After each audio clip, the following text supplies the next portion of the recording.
Hey everyone, and welcome back to another video. And in this video, I'm going to show you how to get your referral link for Coinbase. Now this video is going to be particularly useful for individuals. Let's say that you want to invite your friends to use Coinbase so that you both can earn $30 in Bitcoin. Where do you actually get your referral link? Now this video is going to be short, sweet, and simple, guys. There's not going to be a lot of steps involved. Now in order to do this, what you're first going to do is log into your Coinbase account. Then on the upper left hand corner, you want to click on the hamburger icon. And then you want to go ahead and click on invite now on the upper hand side. So do you see where it says earn up to $300 Bitcoin when you refer a friend? Click on invite now, and then here is where you're going to be able to share your link.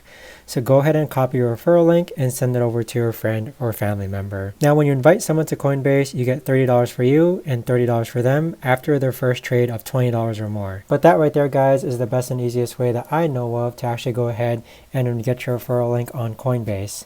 If you guys know of a better or easier way to actually do this, let me know in the comments down below. I would love to know. Thanks so much for watching, everyone, and I'll see you guys all in the next video.